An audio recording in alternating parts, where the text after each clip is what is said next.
na para malaman namin kung anong score ang ibibigay mo kay Resel.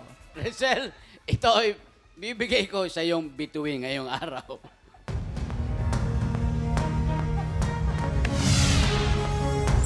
Three stars! Ibig sabihin ang total score ni Resel ay 10 stars. Ano naman score ang bibigay mo kay Jo? Jo, dahil sa napakaganda mong rendition ng May Bukas Pa. Ngayong araw, ang bibigay ko sa iyong bituin ngayon ay...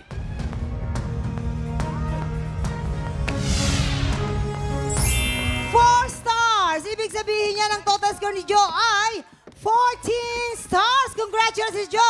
Ikaw ang hahamon sa kampiyon ngayon! Eto na, mayayanig na naman ang tanghalan sa bakbakan ng challenger at kampiyon ngayon.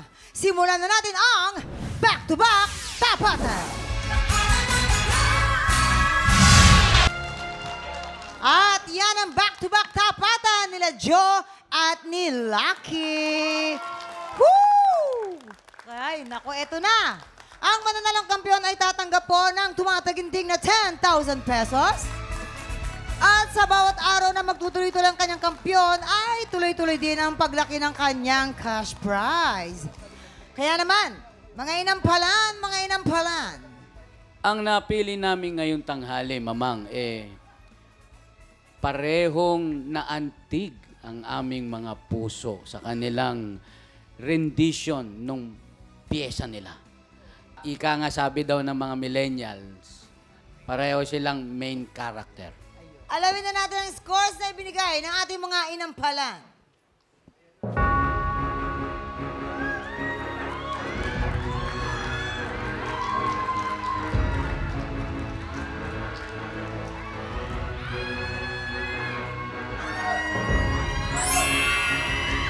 Joe, you have 12 stars and Lucky, you have 13 stars. Congratulations, Lucky. Ikaw pa rin ang ating kampiyon ngayon. That's right, Lucky! You're so lucky dahil makatanggap ka ng 10,000 pesos.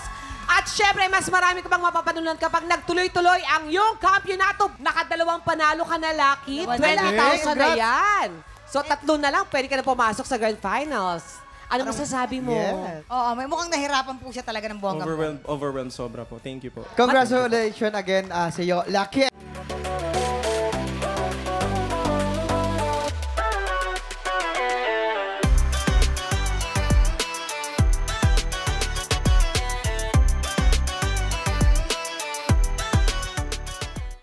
Tik Tropa, pinanood mo hanggang sa dulo itong video na ito? Abay, very good ka! For more happy time, watch more TikTok Lock videos on our official social media pages and subscribe to GMA Network official YouTube channel.